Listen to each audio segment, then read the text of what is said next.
sponsors too, like Monster Energy, Red Bull, like big large corporations.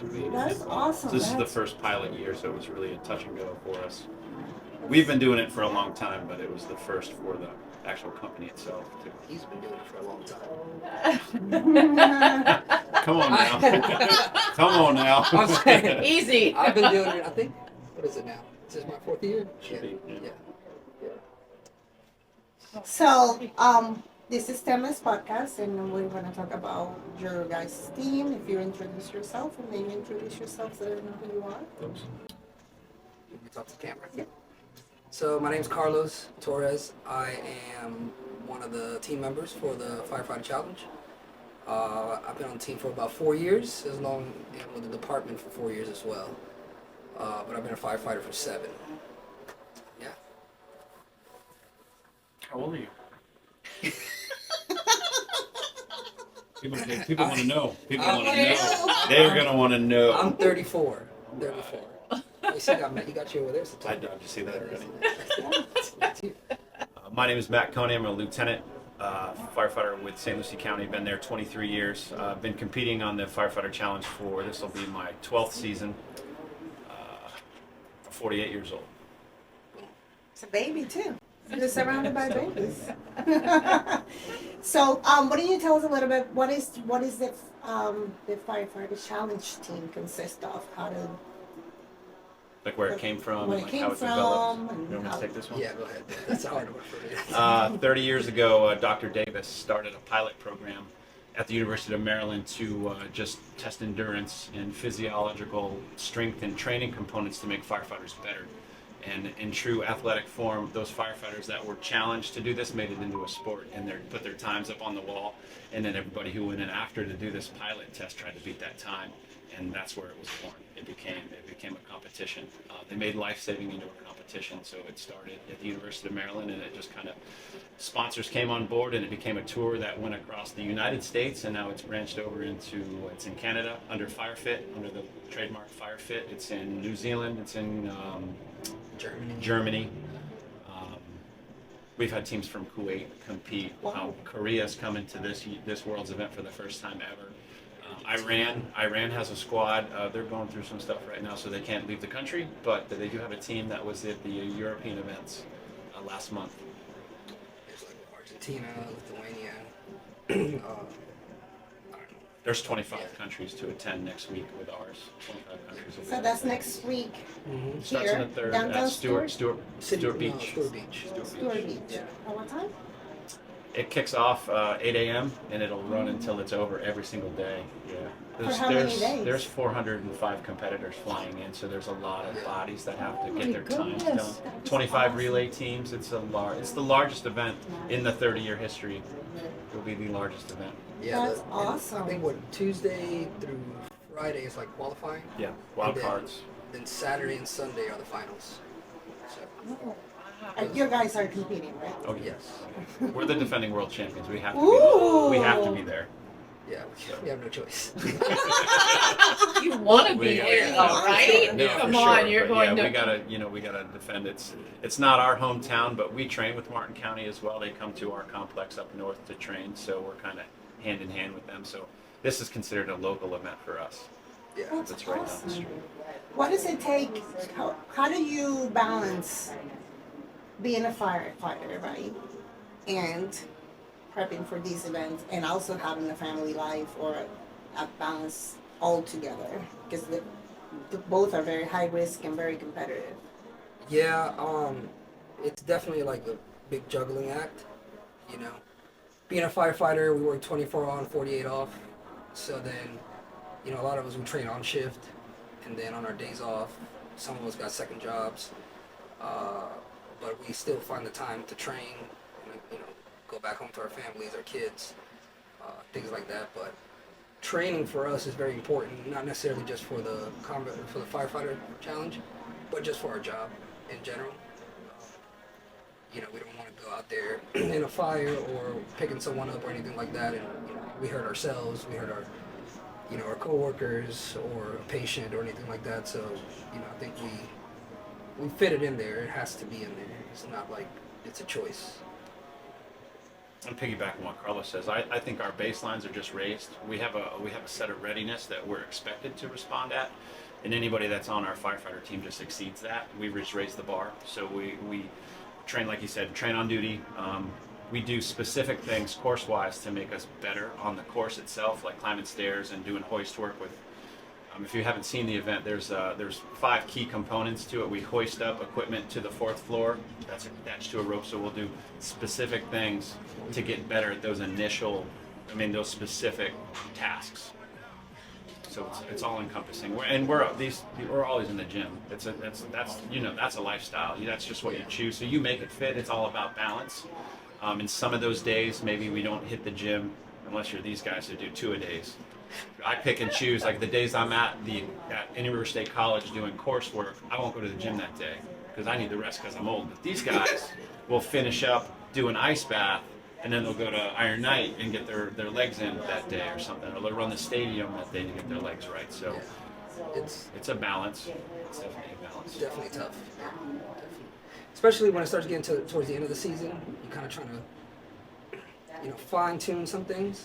So then that's when we'll do the 2-a-days or a little bit more coursework, or we won't hit our legs as much, and we'll just do a lot of technical work, coursework, and just a lot of cardio, things like that, so we can keep up with the demand. That's awesome. So balance would be the one-word answer. Yeah. So to keep it balanced and keep it together. Well, that's great that you guys have such a cool Yeah, it's balance, right? And what about, so you have kids? yes. So tell us about your, Well, my kids are a little bit older now, so they kind of do a lot of things for themselves. You know what I mean? But it's still a balancing act when you try to spend time with them, the family, and things like that. So it's still tough, regardless. But they're not babies anymore, so you don't have to. change diapers? Yeah. You don't have to things like that. So That makes life a lot easier, Yeah, it right? does. When they're a little older. You can go make yourself a plate. yeah. Exactly. Not as much hands-on when they get a little bit older, but now that their brains are developed, they pay more attention to stuff. So your behavior, things you say, how you handle yourself is much more important. And you got to carry that with you. You got to cut whatever you're dealing with loose at the door and be dad as soon as you come through the door, and have that open heart and not be driven down by what you've dealt with the last 24 hours. So that in itself is a challenge. That's true. I can't even imagine, but that's actually pretty tough. Yeah, for sure. I think that's one of the hardest things to separate that when you get home, to try to turn that mindset off.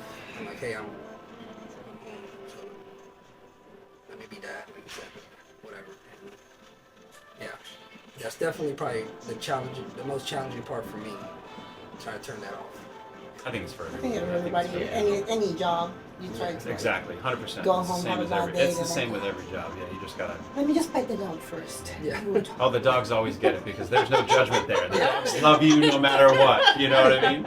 The dog didn't have Just a give bad me a day at second. school, and he's No. not going to give you attitude. They No. love and lick your face as soon as you walk through the door. Even if you go to the bathroom, turn right around and like, oh, there you are. Yeah, exactly. That's great. So, how do a young man or woman gets into the fire academy? How does that work? Just to give them a little advice to You young. want to jump this one? I mean- there are programs at every college. Indian River State College happens to have one of the best in the Tri-County area. What is the one Carlos teaches for one also? That's like a direct competitor with Indian River State Wow. College. Yeah, so I teach for TCMI, and so they got to kind of get through me first because I'm on the EMS side, EMT, paramedic side. So they have to get at the very minimum, their EMT certification, and then they can go to fire school. And then that's kind of like where they start. So if they show interest early, we have an Explorer program in St. Lucie County, so 13, 14, 15, 16 years old. Once a month they can come to our stations, and we've got some preceptors that train them, show them, how to work water hoses, how to tie knots, all the things that are core components of being a first responder. And if it sits in and they get passionate about it, when they graduate high school, they can segue right into the fast track program at the college and start taking your prereqs, EMT, paramedic, and then fire school. And University College has one of the premier fire colleges. That's the facility we train at. So kudos to them. They really have some of the best equipment and instructors, because some of our instructors are also work with us at St. Lucie. The majority of them do. And it's a really great spot. So and we can kind of help them, because if we've had them as explorers for 2 or 3 years, and when they into school, we've got first pick when they get out of school. If That's nice. they're good people, we can pick and choose the components we want. That's great. That's one of the benefits of having I it, didn't know like that was- almost an in-house type of a program. That's A awesome. lot of them, they see us and they get motivated. Actually, they got some teams, the Explorers. Some of them are running it. Oh, really? That's so cool. That's another thing that's intangible about the Firefighter Challenge is the marketing leg of what it does for both the college and for the St. Lucie County Fire District. We just hired 22, and of those 22, 19 of them brought up the World Champion Combat Challenge team that's in St. Lucie That County is in their awesome. interview with the chief. So as far as marketing, and they're athletes, because only athletes pay attention to this stuff. True. So that's half the battle. If we can bring athletes in, we can train anybody. If they're good people and they're athletes, I'll train anybody. That's You awesome. gotta have a good heart, and you gotta want it. You gotta be hungry. You gotta be an athlete. Then You gotta want it though. Like you have to really want it, because a lot of people say, hey, I want to do the fire challenge team, and then we'll kind of put them through the ringer first day, and Good then count. some of them I stayed, and then definitely did some of stay. them are like, no way, you never see them again. yeah, I'm not doing this. They want to. You guys want to try it? Cool. We put the air pack on them and we run them through the course. Full gear. How you would normally, except for not being on air. We don't have the ability to keep refilling bottles all day long. But we'll put the gear on them, full boots, everything, gloves, and send them through the course. And if they don't quit and they come back, and we put them in the text group so they can train with us. Yeah, No, they don't make the yeah. It's kind of like a I tryout. think we're high 70% on people don't come back. It's Well, and you gotta have what it it was takes. labeled by ESPN even in the early days that it's the toughest 2 minutes in sports.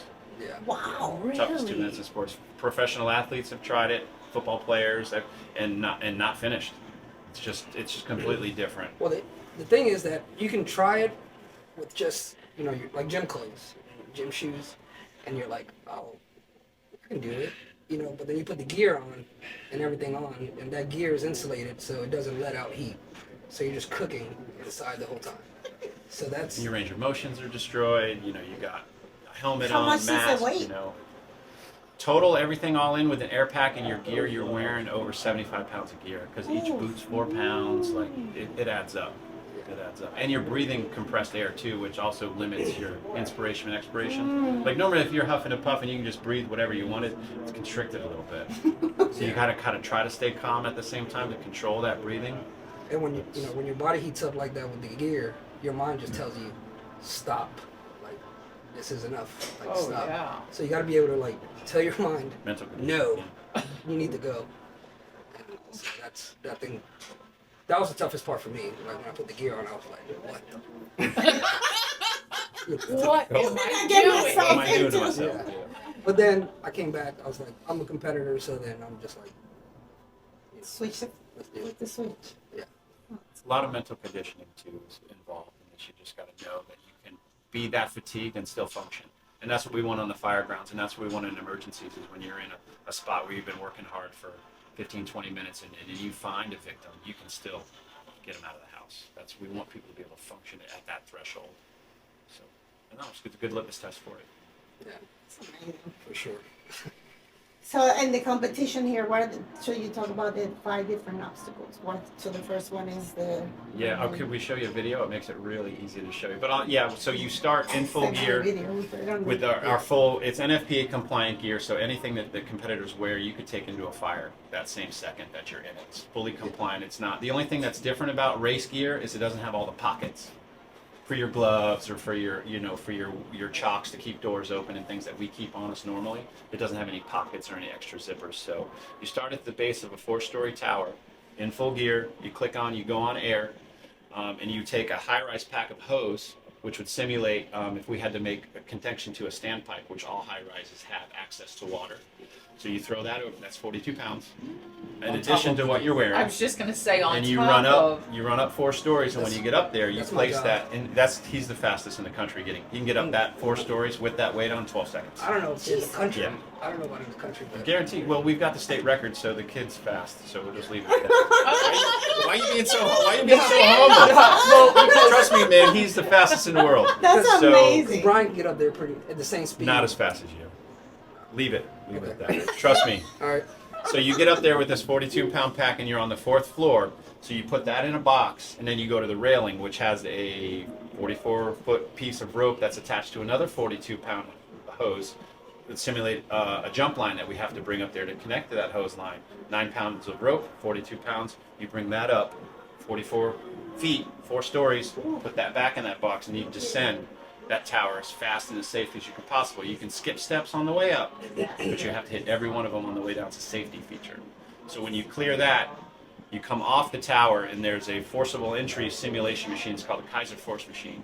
It's using a 9-pound sledgehammer driving a 300-pound piece of steel 4 feet.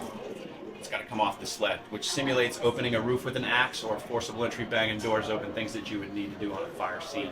So when you exit off of that, there's just an active recovery session. You run some delineators, which are cute little fire hydrants that are set. You run like a little slalom and kind of actively recover real quick until you get to the end of that 103 feet, and you grab a charged 1 3/4 fire hose, and you run that back to the base of the tower and hit a simulated fire target with that. So you got to pull that extra, and that's 225 pounds fully extended, Oh my because gosh. it's full of water. It's full of water. It's full of water. Yeah. So you hit that, you go through your target, you hit, and it's a target that you extinguish a little fire, put that out, drop, and then you go to a life-size mannequin. 175-pound Rescue Randy is the last evolution, and he goes back 103 feet backwards. It's called a victim rescue, and you do that as fast as possible. I've seen the videos. Listening. Yeah, it's a Oh lot. my That's kind goodness. of why I wanted to kind of show you a video, because it's a I've lot. seen it. It's pretty cool. But it's over in 2 minutes, which is, That's insane. if you're on your game. Anybody that runs the course in under 2 minutes is pretty special. Lines then times under 1:40. And that is elite. You go into an elite member of the Lions Den. There's only 1% of all firefighters on the planet that will even attempt this, and of that 1%, the top 10th of that is the Lions Den. So they're a pretty elite group of That's athletes. amazing. Your lungs have to be incredibly amazing to use. Recovery is a thing Yeah. you suffer for, even when you finish, when you know, because your partners will take your gear off of you because you're just so spent. You look like a baby giraffe when you're trying to walk off the course, and You're you got to ripped, get your yeah. gear off so you can recuperate, get that heat out of your body, because you're just wearing all this thermal Kevlar and Gore-Tex, and you got to get it all off of you, and you suffer for a solid 10 minutes after you're finished, just catching your breath and just suffering. Your legs are blown up, like So just, yeah, so much lactic acid. Just you're just sitting there miserable. Why do I do this? But you're so happy it's over, Yes. though. There's that too. It's kinda like, I got a year off of me. It feels so good. Yeah. So that's where that comes from. Yeah, it's cool little mindset. Yeah, but then we do it individually on air, and then we do a relay, so that we break that. It's the same thing, but we break it down with 5 people. So we try to do the same thing, but with 5 people. You got to pass the baton. You got yeah. Kind of like a normal relay race. Yeah. You pass the baton between elements. And dude, that's as fast. We got the state record in that too. In that photo state record. Yeah. They can do the That course. almost These has to guys. seem like nothing. These guys are on that can do a minute and 7 seconds. They do the 6. whole, a minute and 6 seconds. They do the whole course with these 5 gentlemen. Yeah. It's Between the fast. 5 of us. Wicked. Between the 5 of us. We have to watch this. Yes. Yep. And you guys come out, check Absolutely. it out. It's definitely. I would say come out either Saturday or Sunday. It's the finals. That's Yeah. probably the best. It's a lot of monotony when you're watching it. People qualify all day long. You know, you deal with there are people that come out first time, just want to give it a rip, that are local, just want to give it a try. So somebody run. I mean, if they complete it, kudos. That's awesome to even try it. But you're talking about a 5-minute run, and then Carlos goes out there and runs it in a minute and 43 seconds. You know what I mean? It kind of looks weird. It's everybody's out there doing relays. So you take the good with the bad. Or the good with the even better. Let's put it Yeah. that way. Because Yeah. There you anybody go. who attempts it is, Yes. I mean, top notch. Anybody that will even attempt it, Yeah, for sure. next level. It's definitely something that we encourage every firefighter to try, just to so they can see how it feels. Because some of them, they'll be like, oh yeah, that's easy, you guys. And we're like, all right. It doesn't look easy at all. Oh, Well, I've watched the videos. It does not look easy. well, that's good. That's, Yeah. We got a lot of meatheads that, that's not so bad. So we suit them up and we send them out there and they don't finish. So how many people are on your team? as of rostering right now, we roster 17 males. And I believe we're at 12 females right now. We launched a female team this season, and they're crushing it. Yeah, which exponentially, they don't change the weight. The dummy's the same weight, the hose is the same weight, the water's the Wow. same weight. This is the same job. So the girls do the Well, same that's thing true. the guys do at an Right. immediate disadvantage because just the way women are built. They do great on the stairs because they got that lower body, Right. but the hoisting, just the upper body, just lacks just because of how genetically women are built. Just the way Yeah, it that's is. just the way it is. Men They are don't meant change. to It's hunt, it's and women are they meant to really hunt. tackled that Yeah. male-dominated stigma of firefighting, and they just took a head on, and our girls are crushing it. yeah, That's take my hat off to them because, like I said, there's no special weights or the weight is lowered or anything like that. It's the exact same thing, and they run it too. So How many girls in their team? On ours, Yeah. 12. 12 and 12. Is that 17, the we got max? 17 12, guys. yeah. Yeah, no, we have just initially more good. They don't all compete at every event, but we roster that many.